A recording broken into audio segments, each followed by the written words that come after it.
Hallo Leute, willkommen hier mitten aus der Natur. Im heutigen Video möchte ich euch zeigen, wie ich aus Naturmaterialien hier ein Lager aufbaue. Ich habe viel Glück, hier an diesem Platz hat es reichlich Naturmaterialien, die mir diesen Lagerbau unheimlich erleichtern, und ich denke mal, ich werde das Lager hier innerhalb von höchstens 2 Stunden fertig haben. Ja, beeilen muss ich mich dennoch ein bisschen, denn es fängt an zu tröpfeln und ich würde sagen, fangen wir an. Als allererstes habe ich mir so ein Grundgerüst aufgebaut. Hier mitten im Gestrüpp lag ein umgestürzter Hochsitz und ich werde diese Stangen hier natürlich nutzen. Die sind ausgezeichnet, die sind noch nicht ganz verrottet und schön lang. Und dann brauche ich nicht viel Holz zusammenzusammeln. Hier unten die verrotteten Stellen, da muss ich immer ein bisschen aufpassen. Wenn ich mir so ein Tarp aufbaue, dann prüfe ich die Stangen immer, ob sie nicht in der Mitte noch irgendwo verrottet sind und die Stangen brechen können. Aber das hier sieht gut aus. Hier sind noch weitere Teile, die kann ich bestimmt auch gut gebrauchen. Die kann ich mich nachher vielleicht draufsetzen oder so. Mal gucken. Hier auf dieser Lichtung sind sehr viele abgestorbene Fichten. Und da war der Specht am Werk. Und man kann hier überall solche großen Rindenschollen finden. Und damit werde ich mein Dach bauen. Ich habe hier schon mal ein bisschen was zusammengesammelt. Es hat auch sehr viele Steine hier. Da kann man sich dann eine Feuerstelle zurecht machen oder noch eine Wand bauen. Diese Fichte hier, die kann ich auch gebrauchen, nämlich die dünnen Äste. Die werde ich nachher entasten und auch das für das Grundgerüst des Daches hernehmen. Schaut mal hier. Da kann man richtig große Stücke abbrechen. Nachdem die grobe Planung steht, sammle ich erstmal alle Materialien zusammen, bringe sie zum Platz hin und dann fange ich an zu bauen.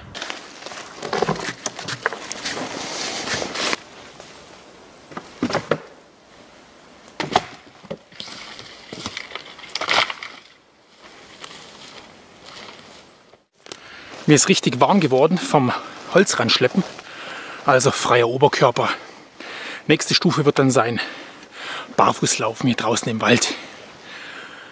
Kann ich mir gut vorstellen. Muss ich auch wieder ein bisschen trainieren und üben. Und dann wird es schon Stück für Stück zurück zur Natur.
Jetzt fange ich an, die Rinde hier drauf zu legen. Jetzt ist es wichtig, von unten nach oben sich hochzuarbeiten, damit die Rindenstücke überlappen wie Dachziegel, damit dort kein Wasser eindringen kann und das Wasser einfach über die ganze Rinde drüber läuft.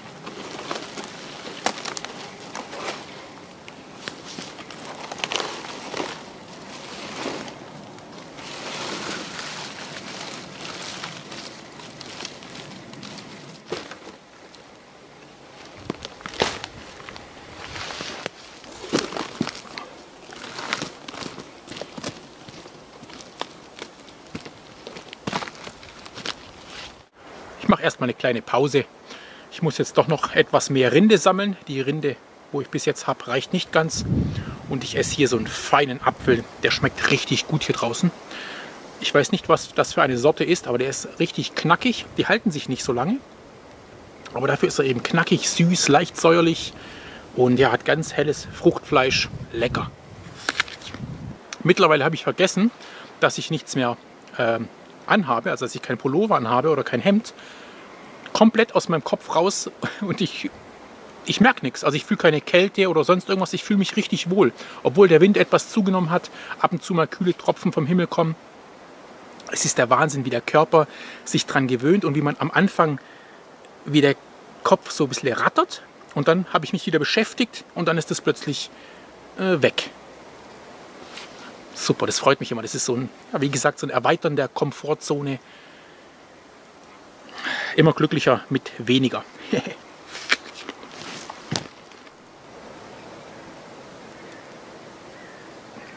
Während des Bauens ist mir jetzt die Idee gekommen, hier noch über den Eingangsbereich ein Dach zu bauen. Sonst regnet es mir hier schön rein. Und dann kann ich hier vorne sitzen.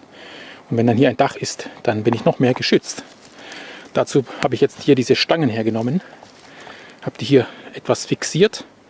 Aber das Ganze ist natürlich noch etwas wackelig. Also brauche ich jetzt noch etwas Schnur, um das festzubinden.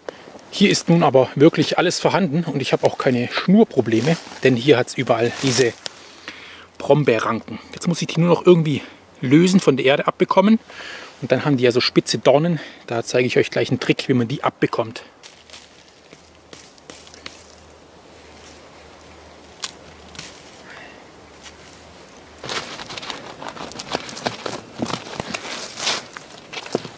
Jetzt reibe ich die Brombeerranke einfach um einen Baum herum. Dadurch wird sie flexibler, weil die Fasern brechen.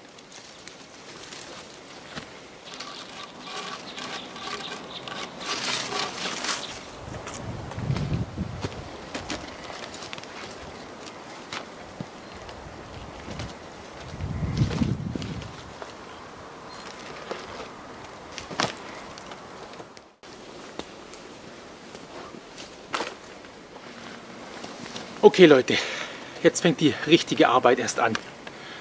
Gestern war noch alles leicht, aber durch meine Ideen wird das Leben nicht leichter.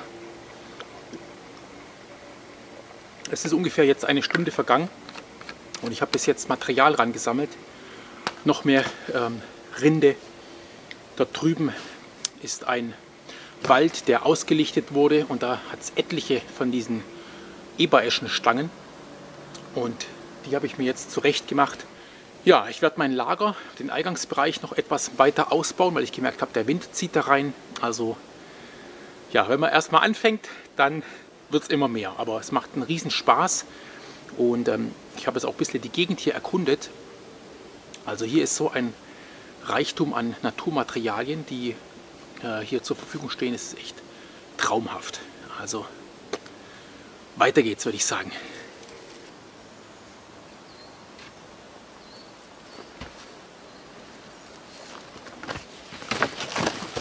Ich brauche jetzt mal so einen kleinen Hackklotz, wo ich ein bisschen drauf rumhacken kann. Holz hacken mit dem Messer oder mit dem Beil. Da mache ich mich mal kurz auf die Suche. Alles klaro. Tipptopp.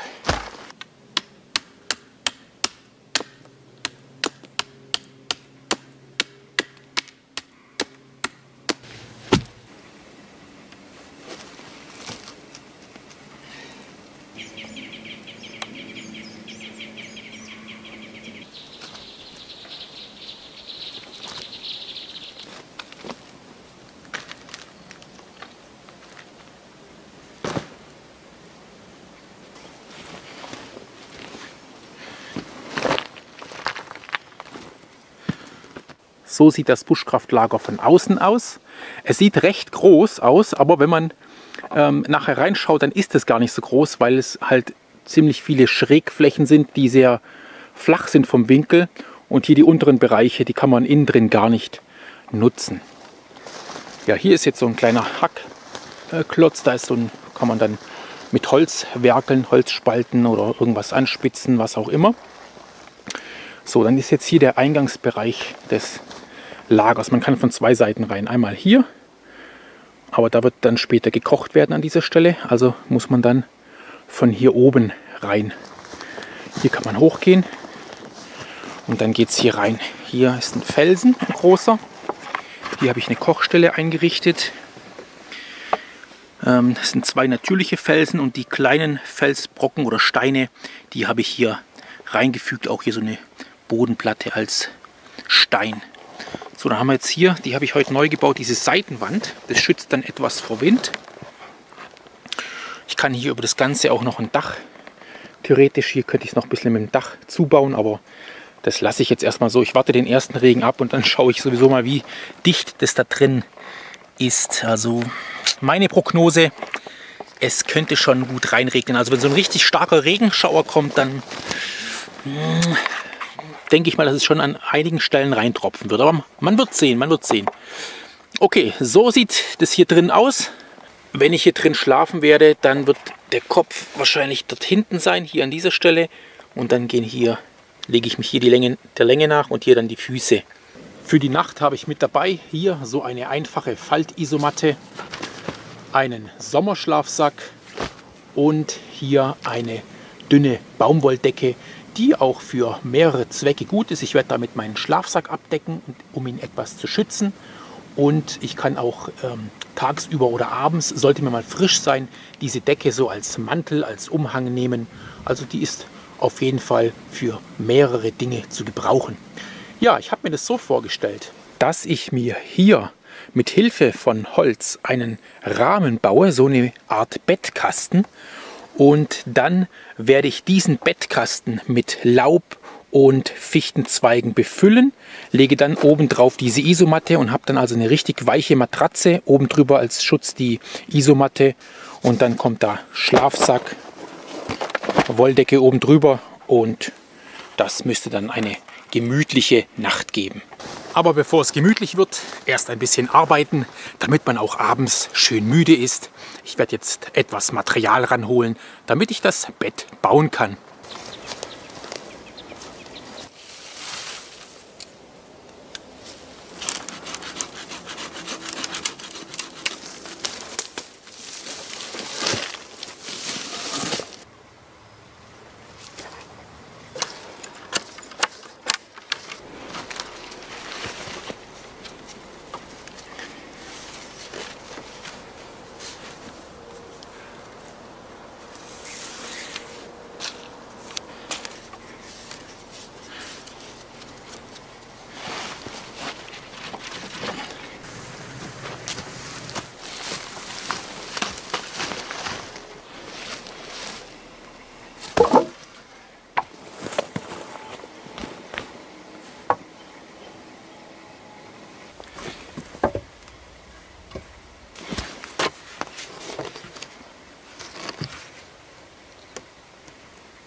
Okay, der Bettkasten steht soweit.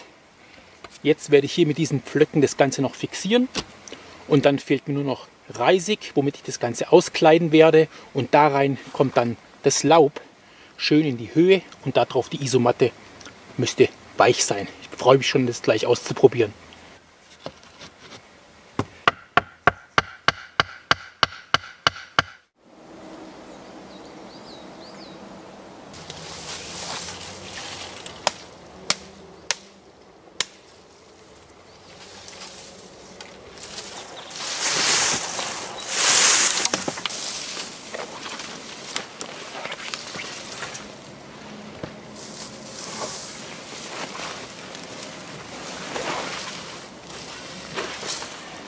So, alles ein bisschen platt drücken hier und dann kommt hier das Laub drauf.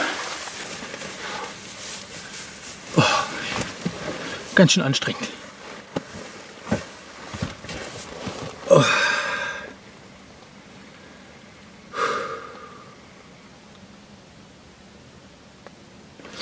Weiter geht's.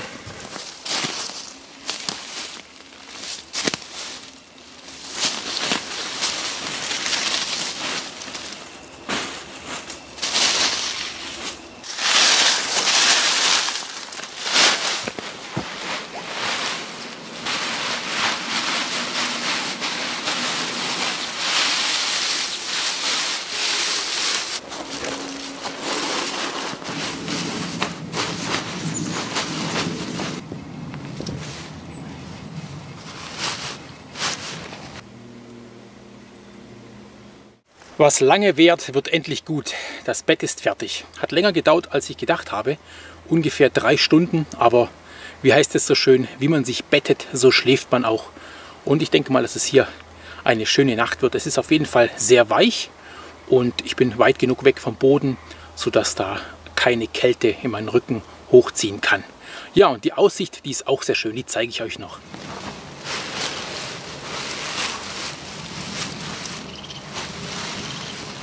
Ja, so liege ich also hier in meiner Koje drin, schaue nach draußen. Kleine Bäume, große Bäume. Hier die Kochstelle. Hier an der Seite ist noch Platz für Gepäck. Hier draußen in der Natur ist es wichtig, seine Kräfte zu schonen.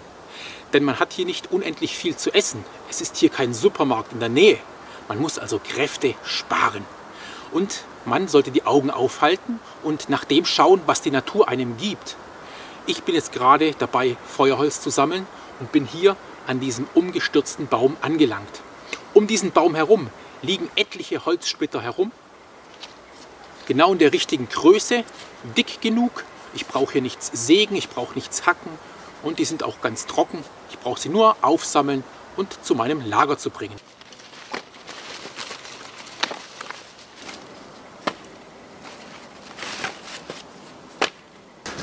So, kommt mit durch den dunklen Wald. Wir gehen Kräuter sammeln. Viel gibt es nicht mehr, aber immerhin hat es hier noch ein paar Brennnesseln, sogar noch ein paar junge Triebe. Die kommen alle in meinen Topf mit hinein und die koche ich dann in der Suppe.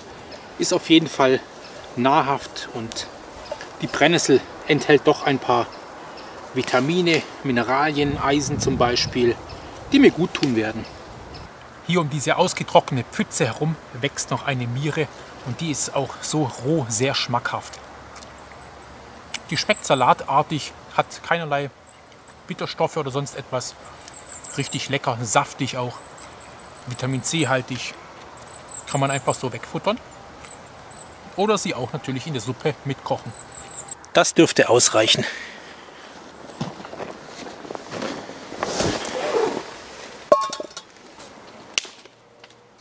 Langsam wird es frisch, es wird Zeit für ein Feuer. Jetzt ist alles vorbereitet. Hier verschiedene Arten von Holz, Reisig zum Entzünden, dünne Fichtenäste, dickes Fichtenholz. Zwischendurch kann ich auch mit etwas Buche nachlegen. Buche ist etwas Holz, was etwas heißer verbrennt, gibt eine gute Glut. Hier ist die Feuerstelle, schön eingefasst. Steinboden. Hier vorne nochmal ein Stein, damit hier nichts runterpurzeln kann, mit einer leichten Erhöhung. Hier außenrum auch Steine, hier in der Rückwand ein Stein. So, jetzt nehme ich hier meine Feuertasche, da ist alles drin, was ich brauche und dann geht's los. Ich habe hier mein Trapperfeuerzeug, das ist einfach ein Schlageisen. Hier ein Flintstein, hier verkohlte Baumwollläppchen, Zunder, Rohrkolbenwolle, hier Birkenrinde, ganz viel Material, noch etwas trockenes Gras und dann kann es schon losgehen.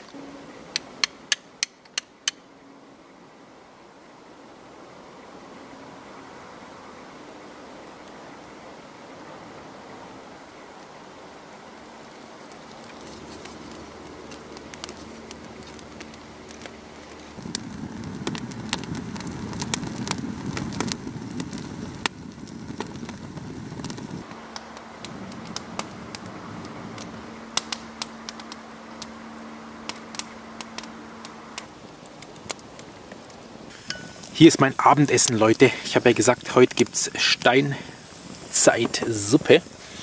Und hier ist also ein wunderbares Suppenfleisch. Hier die 2 Markknochen. Hier Wurzelgemüse, Mohrrübe, Sellerie. Ein Brokkoliröschen. Hier noch eine Zwiebel. Hier kocht mein Fichtennadeltee. Das schneide ich jetzt alles klein, gebe es hier in den Topf hinein. Und dann muss das Ganze nur noch schön kochen. Ja, je länger, desto besser. Am besten 3 Stunden oder länger. Und dann hat man was Feines zu essen. Ja, ich habe extra hier so einen Eintopf gewählt, weil dann brauche ich nicht viel machen.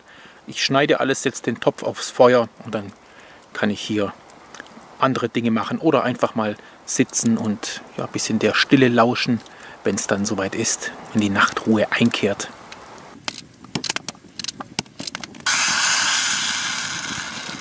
Hier an der Seite hängt meine Trinkblase. Hier ist der Schlauch. Und dann kann ich hier meine Feldflasche immer wieder schön auffüllen. Ein schönes Kochfeuer habe ich hier. Die Flammen züngeln nach oben. Die Suppe kocht bereits.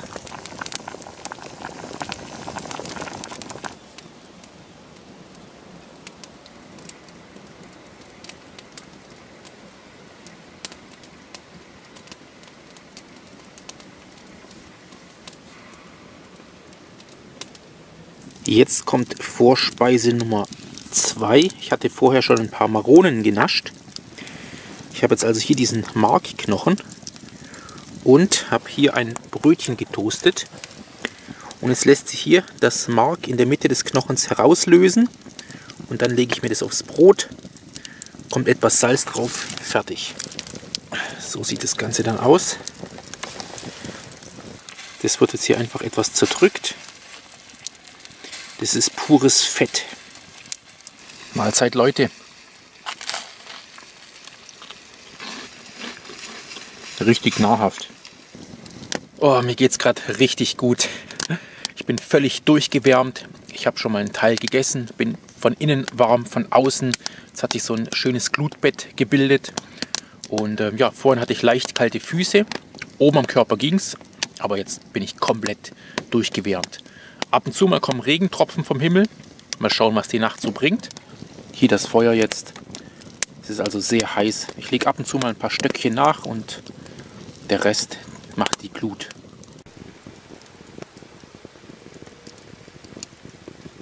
Ein nächtlicher Besucher. So dass ich nicht ganz alleine am Lagerfeuer bin.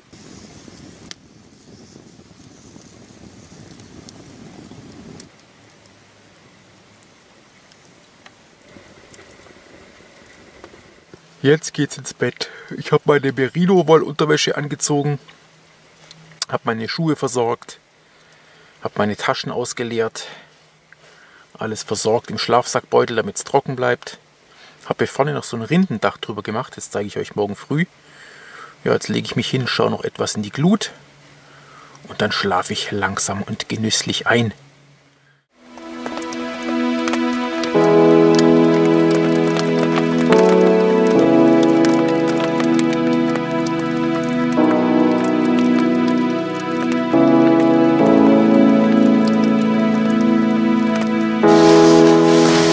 Guten Morgen, Leute, und willkommen hier mitten aus der Natur.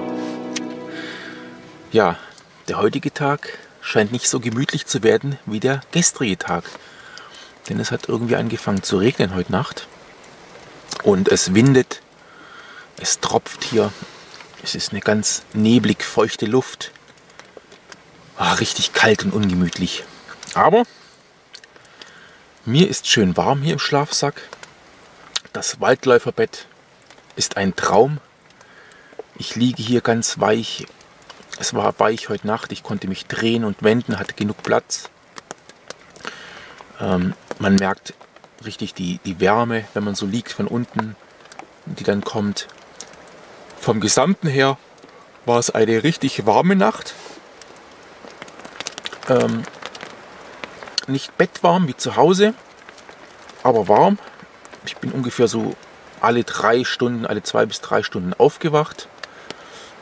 Und das ist meistens so, wenn ich die erste Nacht draußen schlafe, dann wache ich immer wieder auf und horche und gucke, ist alles in Ordnung. Ja, also so im Großen und Ganzen habe ich richtig gut geschlafen. Ja, jetzt ist natürlich früher Morgen, jetzt muss man hier mal aus dem Bett rauskommen, was nicht so einfach ist bei so einem Wetter. Ja, ich werde, denke ich mal, hier noch ein bisschen sitzen, rausschauen und dann schon aufstehen und dann mal alles von außen angucken. Ja, ich zeige euch jetzt mal hier vorne. Ich habe also hier vorne noch so ein Vordach jetzt gebaut, gestern Abend. Aber diese Rinde, die scheint nicht ganz dicht zu sein.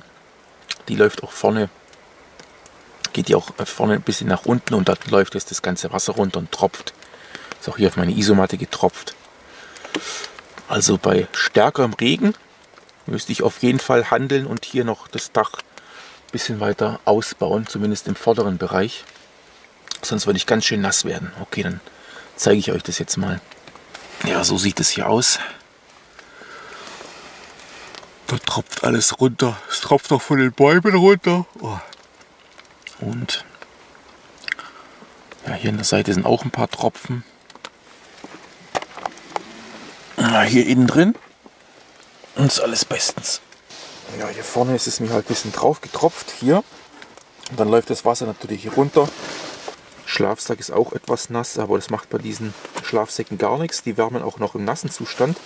Und die haben auch außen hier so eine Außenhülle, sodass die Feuchtigkeit erstmal nicht reingeht oder eindringt. Also innen drin bin ich ganz trocken noch, das ist kein Problem. Ich werde jetzt ein bisschen Feuerholz sammeln und dann noch ein kleines Feuerle machen. Frühstücken. Ja, und dann mal schauen, ob sich der Nebel verzogen hat. Vielleicht bleibt es heute so ein Tag.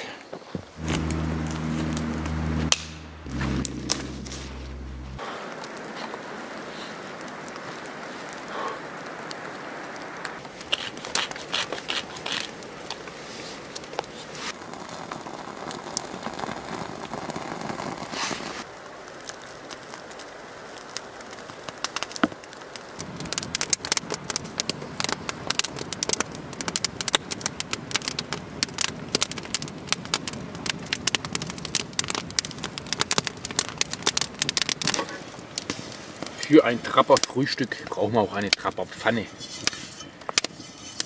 Die ist zwar schwer, aber die ist es mir auf jeden Fall wert, die immer mitzubringen, weil da drin kann man schon richtig gut kochen. So eine Pfanne ist schon was wert. So, dann habe ich hier 2 Eier mit dabei. Die sind auch noch ganz geblieben. Baked Beans. Dann habe ich noch ein paar Champignons, Zwiebeln und Frühstücksspeck. Brate ich alles hier in der Pfanne an. Dazu Brot oder ein Brötchen halt. Kaffee noch, genau. Und dann bin ich wieder richtig gestärkt.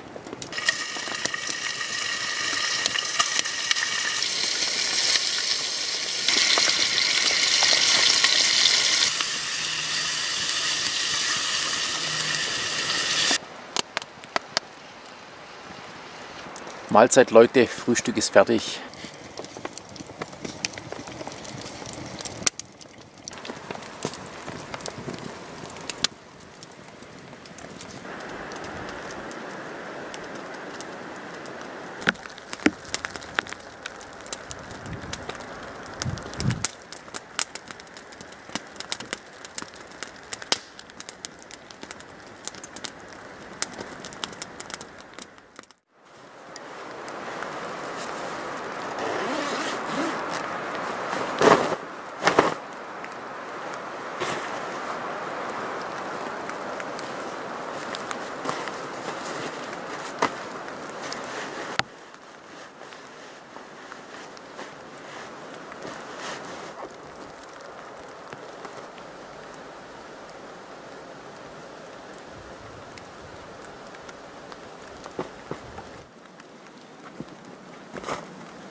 Mein schönes Bett.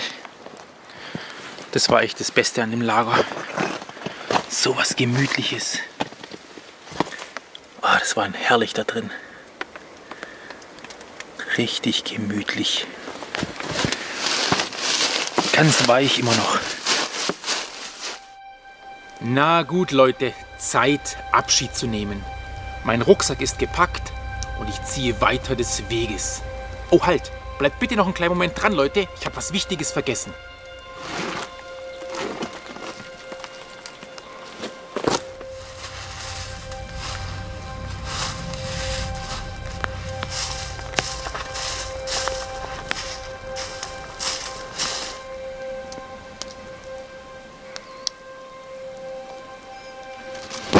Okay, schon besser. Jetzt kann ich nach Hause gehen. Dann möchte ich mich an dieser Stelle bei euch verabschieden. Bedanke mich, dass ihr bei der Reihe Buschkraft Camp mit dabei wart. Ich hoffe, es hat euch gefallen. Ja, hier auf dem Kanal geht es auf jeden Fall spannend weiter. Ich habe bereits neue Ideen. Lasst euch überraschen, Leute, was da kommt. Ja, bis dahin wünsche ich euch alles Gute. Viel Freude draußen in der Natur. Wir sehen uns. Tschüssle!